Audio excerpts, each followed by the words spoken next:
Hi guys, welcome to my YouTube channel engine Gupta official. आज हमारे साथ मौजूद हैं हाल ही में जिनका सिलेक्शन एसएससी जेई के थ्रू बीआरओ में हुआ है, महबूब अली सैफी जी, जो आपके एरिए रामपुर उत्तर प्रदेश से हैं। तो महबूब जी, आपको बहुत बहुत मुबारकबाद हो, आप सेलेक्ट हो गए हैं फाइनली एसएससी जेई के थ्रू। आपको बीआरओ डिपार्टमेंट मिला है, थैंक तो कैसा महसूस हो रहा है?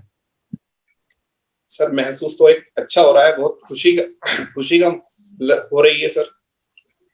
एक अच्छा सा लग रहा है, सिलेक्शन हुआ हमारा इसमें। और घर वाले भी बहुत खुश हैं सर। घर वाले बहुत खुश। शादी वगैरह का रिश्ता कुछ आया है?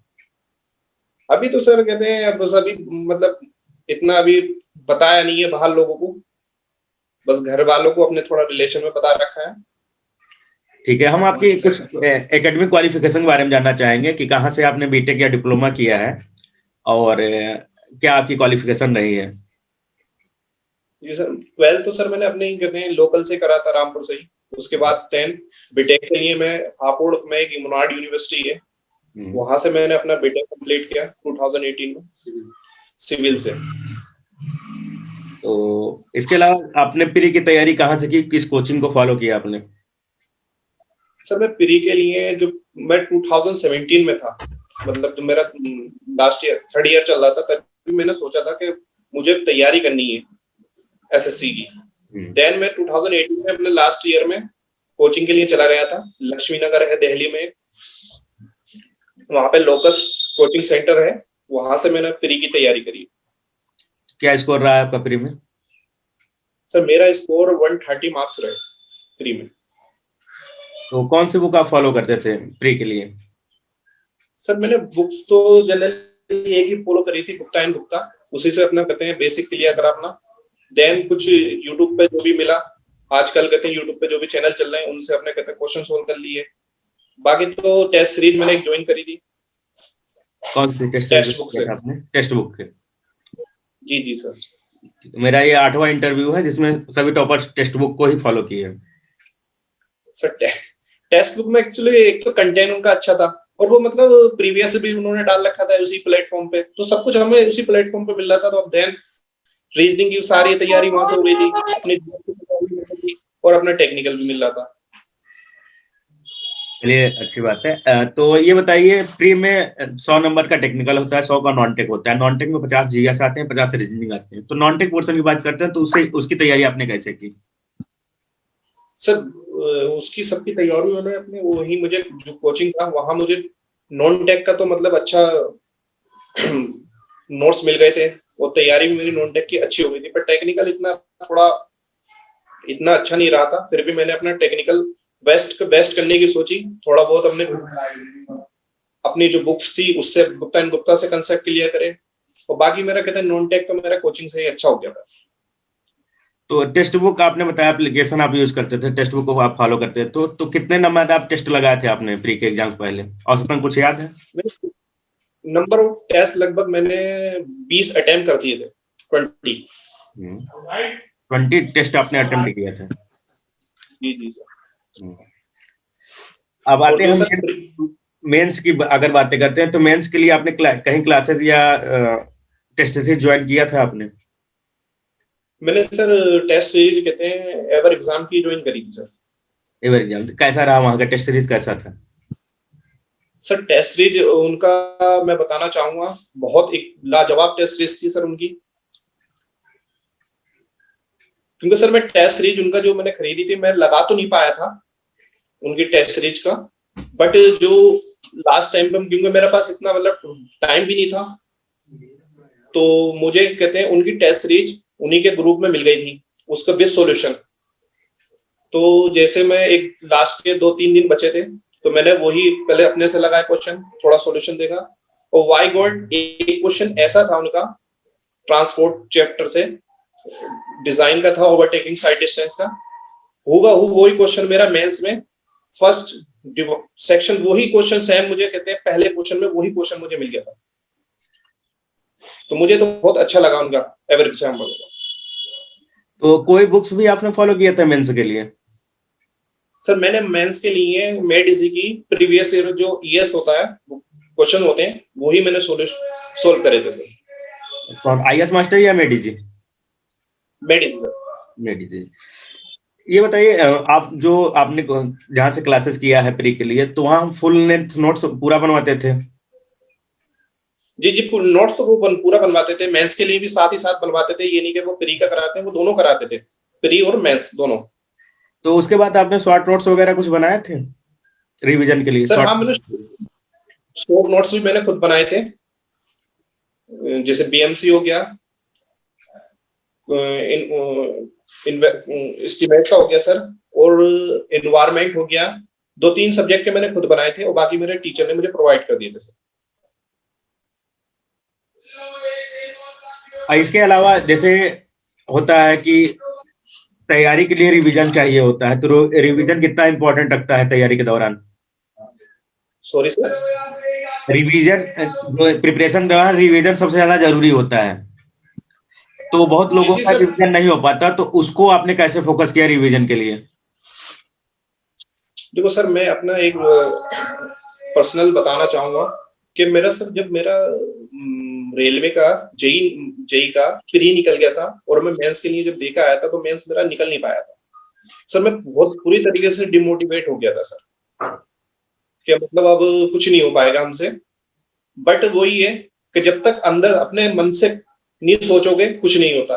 तो फिर मैंने दोबारा से अपना एसएससी जेई का फोकस करा, क्योंकि टाइम ज्यादा नहीं था, 1.5 महीने का बीच का गैप था उनके। तो फिर मैंने दोबारा से मैं फोकस करा। और सर जो रिवीजन है, देखो जब तक रिवीजन हम नहीं करेंगे, पढ़ते रहेंगे, भूलना तो भूलते तो है ही हम, पढ़ना है भूलना है, रिवीजन बहुत जरूरी होता है।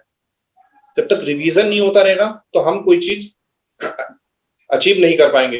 रिवीजन करने से ही हमें अचीव हुआ है सर। तो अगर जो बच्चा अभी डिप्लोमा सेकेंड ईयर या थर्ड ईयर में है, या अभी जस्ट पास आउट हुआ है या बीटेक पास आउट हुआ है सेकेंड या थर्ड ईयर में, उनको क्या कहना चाहिए अगर उनका टारगेट एसएससी जेई क्लियर करना है, तो उन्हें क्या कहना चाहेंगे कि वो क्या करें और क्या ना करें, दोनों चीजें? मैं सर सबसे पहले तो मैं ये कहना चाहूंगा, पहले तो जिस चीज पे आपका कोई भी सपोज उनका अगर एसएससी जेई पे मन है क्लियर करने का, तो सबसे पहले उसके एसएससी जेई के बारे में एनालिसिस बहुत जरूरी है, कि क्या चीज पढ़ना है, क्या चीज नहीं पढ़ना है। अगर जब तक एनालिसिस हम नहीं करेंगे, तो हम ऐसे पढ़ते रहेंगे तो कभी एग्जाम कोई क्लियर नहीं होगा।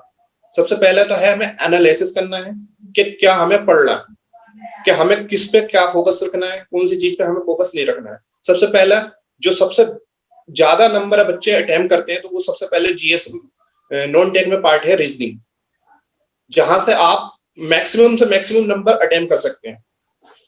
देन जीएस में तो आप 20 प्लस 30 के बीच में मोस्टली जितने भी टॉपर होते हैं वो इसी के बीच में नंबर पाते हैं, कोई 30 से ऊपर मार्क नहीं लेके जाता था। तो सबसे ज्यादा इंपॉर्टेंट जो नॉन टेक में पार्ट है वो है रीजनिंग। अगर रीजनिंग पर फोकस करते हैं तो सबसे ज्यादा जो बूस्टअप है हमारा वो रीजनिंग है।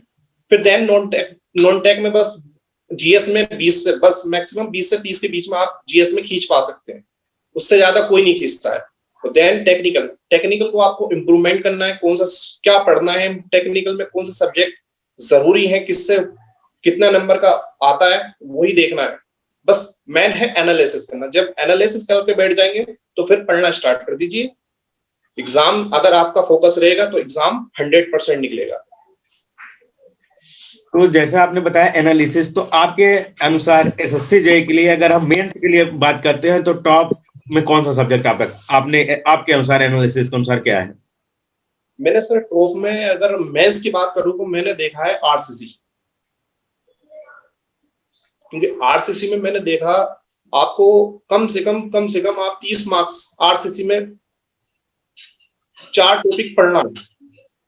एक तो बीम का डिजाइन पढ़ना है, स्लैब डिजाइन पढ़ना है, कॉलम पढ़ना है, और एक छोटा मोटा टॉपिक और है, नाम याद नहीं है, मतलब 3 ये इंपॉर्टेंट टॉपिक जिससे आरसीसी मैंने इन्हीं 3 टॉपिकों पर फोकस करा था, जिनमें से मेरा कहते हैं एक स्लैब डिजाइन का क्वेश्चन मिल गया था मुझे, और मुझे एक कॉलम का बीम का डिजाइन मिल गया था। ये 2 क्वेश्चन मिले थे मुझे। उसके बाद देन मैं बात करता हूँ सोइल मैकेनिक्स। सोइल मैकेनिक्स में अगर बात करें तो एक तो सर एक्टिव वर्क प्रेशर एक चैप्टर है सिविल में, सोइल में, उससे तो आप एक क्वेश्चन हर साल एसएससी मेंस में पूछा जाता है। और उसके बाद एक आध क्वेश्चन सर आपका कहते हैं पंपिंग आउट टेस्ट से पूछा जाता है, और एक क्वेश्चन सर आपका हुआ कंसोलिडेशन। देन सोइल भी एक बहुत महत्वपूर्ण सब्जेक्ट है जिससे आप मेंस में अच्छा खासा स्कोर गेन कर सकते हैं। देन सोइल के बाद मैंने प्रेफरेंस दिया था फ्लूइड मैकेनिक्स। फ्लूइड मैकेनिक्स से भी अच्छा खासा जो मैंने प्रिपरेशन करी थी सेम मुझे वही क्वेश्चन मिले थे जैसे तैयार करके गया था। देन उसके बाद है सर्वे। सर्वे से कंपास करेक्शन करने के लिए कंपास का सर्वे का उससे एक क्वेश्चन हर साल मिलता है। कुछ कुछ क्वेश्चन ऐसे हैं जो हर साल मेंस में पूछे जाते हैं। अगर आपको क्लियर करना है तो इन 4-5 सब्जेक्ट को पकड़ के बैठ जाइए और इन्हीं की तैयारी कर लीजिए, आपका मेंस क्लियर हो जाएगा। अगर हम बात करते हैं प्री की, मेंस में आपने तो बहुत अच्छा एक्सप्लेन किया। आपने लगभग 20 टेस्ट दिए थे, तो हर टेस्ट देने के बाद आप क्या करते थे? मतलब पहला टेस्ट आपने दिया, नंबर कम आए, तो उसके बाद आप क्या करते थे नंबर बढ़ाने के लिए? सर मैं जैसे पहला टेस्ट दे दिया तो फिर मैं उसका कहते हैं अपना उस टेस्ट को खोल के दोबारा रिवीजन देखता था, अपना देखता था कहाँ मेरे कौन से मार्क्स कट रहे हैं, कौन सा मेरा क्वेश्चन गलत रहा। तो मैं पहले अपना एनालिसिस कर लेता था कि मेरा कहाँ मतलब मार्क्स कटे। फिर मैं देन देखता था कि मेरा यहाँ ये वीक, क्योंकि आजकल इतना टेस्ट सीरीज में इतना अच्छा वो आ गया है कि मतलब वो वीक पॉइंट सारा दिखाता है तुम्हारा, वीकर सेक्शन के कौन से टेस्ट में कौन सा कहाँ नंबर तुम्हारे कटे, कौन सा वीक पॉइंट है। तो उसी को मैं फिर दोबारा से मैंने देखा कि मेरा ये वीक पॉइंट है, ये चैप्टर ये कमी है, तो मैंने उसको दोबारा पढ़ना स्टार्ट किया, उसको लिखना स्टार्ट करा कि मेरा यहाँ कमी है, इसको मैं इसको पढ़ूंगा दोबारा। देन मैं इंप्रूवमेंट होता गया, पढ़ता गया। देखो सर इसमें प्री में कुछ चीजें मतलब मैं मानता हूँ आधी चीजें रटने की है, आधी चीजें समझने की है तो आधी चीजें रटने की भी है। रटना भी पढ़ना पड़ेगा क्योंकि बहुत से बच्चे सोचते होंगे कि समझना है, रटना भी जरूरी है क्योंकि बिना रटे भी काम नहीं है। प्री में रटना भी पड़ेगा और समझना भी पड़ेगा, मेंस में रटना नहीं है, केवल समझना है। कुछ ऐसी स्टोरी आप शेयर करना चाहेंगे प्रिपरेशन के दौरान जो आपको मोटिवेट की हो? जैसे आरआरबी जेई का एग्जाम आपने बताया, वो सेल्फ मोटिवेशन आपको वहां से आया। इसके अलावा कोई ऐसी चीज है जो आपको मोटिवेट करती रही हो? सर मैं एक्चुअली ट्वेल्थ में मैं अपने आप बताता हूँ सर, जब मैं ट्वेल्थ मेरा कंप्लीट हुआ था, देन मैं कोटा के लिए कोचिंग के लिए गया था सर। तो मैं कोचिंग के लिए गया था तो सर मैं जैसे ही वहां पहुंचा था जस्ट 1-2 दिन बाद मेरी तबीयत हो गई खराब सर। तो उसके बाद में फिर मुझे मजबूरी में घर आना पड़ा था, जिसकी वजह से फिर मैं सर तबीयत इतनी खराब हो गई थी कि 2 महीने का बेड रेस्ट लेना पड़ा था मुझे सर। तो मुझे सर मैं उस टाइम में फिर कोचिंग मतलब कुछ कर नहीं पाया। तो ट्वेल्थ के बाद फिर मुझे लगा कि मेरे मतलब फैमिली वाले भी कहने लगे कि आप अब तुम्हारा ये साल खराब हो जाएगा, तुम कहीं एडमिशन ले लो, कहीं बीटेक का ले लो। तो सर मैंने मुनाड में लेना पड़ा मुझे एडमिशन। तो उसके बाद मुझे ये लगता था अपने अंदर कि मैं क्यों नहीं कर पाया। मुझे सर मेरा सपना था आईआईटी से बीटेक करने का, बट मैं नहीं कर पाया था, मजबूरी हो गई कुछ। तो फिर एक मन में यही रहता था कि यार एक गलती तो मुझसे हो गई है, अब नहीं करूंगा, अब मैं प्रिपरेशन करूंगा और मुझे अब जॉब लेनी है, एसएससी के थ्रू लेनी है। तो मैं सर वही मुझे मोटिवेशन देता रहता था। एक अंदर से मोटिवेशन यही था कि मेरे एक बार मुझसे गलती वो बाय गॉड मेरी गलती नहीं थी, पर फिर भी मुझे अपने आप मैंने खुद ये लगा कि मेरी गलती थी कि कहाँ क्या हुआ। पर फिर भी मैंने फिर अपने मन में यही मोटिवेशन रखा कि अब नहीं छोड़ना है, अब वो तैयारी करनी है। तो वही मुझे हर बार मोटिवेट रखता था कि मैं तैयारी करता रहा। अभी मार्च में भी प्री और मेंस का एग्जाम होने वाला है। 2020 का प्री होगा, 2019 का मेंस होगा। तो जो प्री देने जा रहे हैं, और अधिकतर बच्चे वही हैं जो जिन्होंने 2019 का प्री दिया है, नंबर कम आए हैं, उनसे क्या कहना चाहेंगे? सर मेरा इस बार का मैंने देखा है एनालिसिस, थोड़ा जो रीजनिंग का जो वो है पोर्शन, उसमें थोड़ा उन्होंने डिफिकल्ट बनाया है, टफ लेवल लेकर आ गए हैं। तो मैं कहना चाहता हूँ कि पहले रीजनिंग में अभी रीजनिंग का जो टफेस्ट करा है उसको आप देखिए, प्रीवियस लगाइए 2019 के आ गए होंगे सर, उसमें आप इंप्रूवमेंट देखिए। उसके बाद टेक्निकल में भी इस बार देखा गया है कि ग्रेड लेवल तक के क्वेश्चन पूछे गए सर इस बार 2019 में।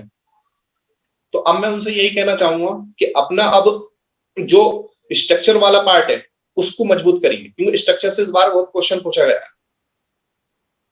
तो मैं 2020 में जो भी बच्चे मेंस प्री देना चाहते हैं, तो मैं उनसे यही कहना चाहूंगा कि अपना स्ट्रक्चर वाला पार्ट जो है उसको मजबूत करिए। और 45 दिन बचा हुआ है मेंस के लिए, आज अगर 3 फरवरी है तो लगभग 45 दिन बचा हुआ है मेंस के लिए। तो लास्ट टाइम स्ट्रेटजी क्या होगी उनके लिए कि वो आपके तरह अगली बार बैठकर हमारे साथ इंटरव्यू दें? मैं उन्हें ये बताना चाहूंगा, देखो मेरा जो रहा था, मुझे इतना टाइम ही नहीं मिल पाया था कि मैं कोई सीरीज लगा सकूं, टेस्ट सीरीज। तो मैं अपना ईएस प्रीवियस, पहले तो मैंने ईएस अपना प्रीवियस खत्म करा था, क्योंकि देखो सर, जो भी आज के टाइम पे एसएससी जेईई मेंस में पूछा जा रहा है वो हर क्वेश्चन ईएस प्रीवियस से उठ के आता है सर, और वो भी चुनिंदा टॉपिक है, उसी से उठ के आता है। ऐसा नहीं है कि कुछ भी लिया थे उठा के। तो मैं तो इनको उतना ही कहना चाहूंगा कि आप पहले जो भी आप मेड इजी लें या ईएस मास्टर लें, क्योंकि ईएसपी प्रीवियस तो सेम ही आएंगे किसी का भी लें बुक आप, तो आप पहले उन्हें करिए।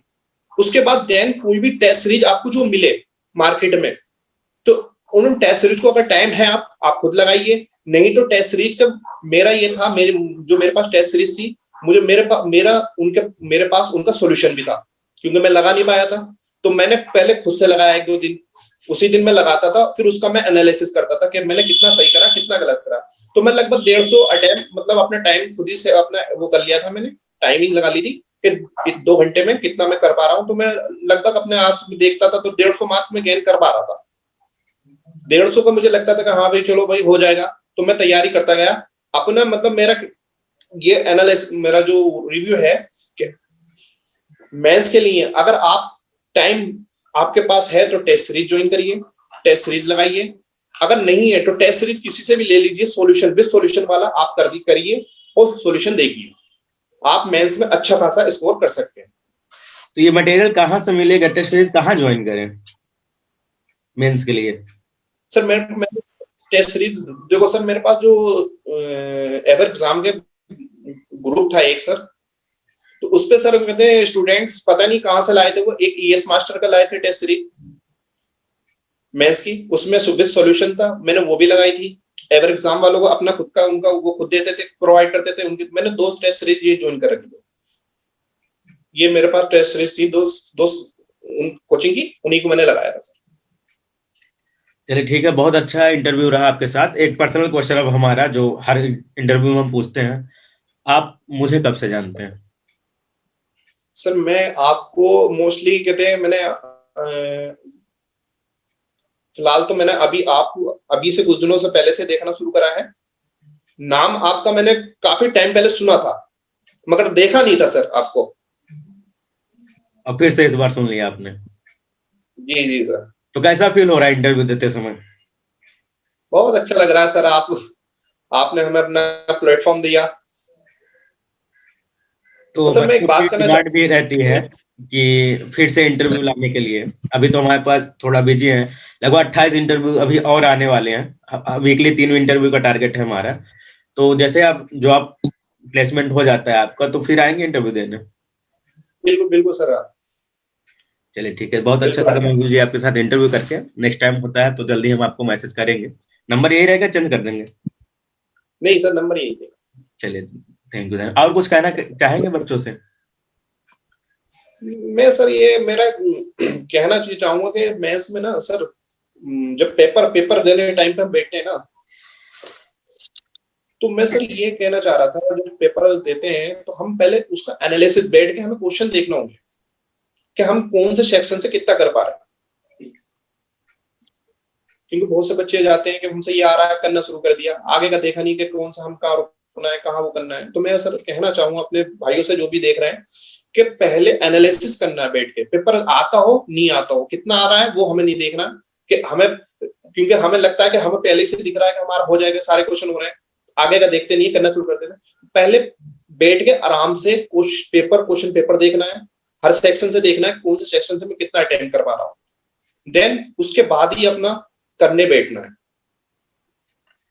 चलिए ठीक है, थैंक यू, धन्यवाद महबूब जी। नेक्स्ट टाइम हम फिर मिलते हैं आपसे, बहुत ही जल्द मिलेंगे। Thank you.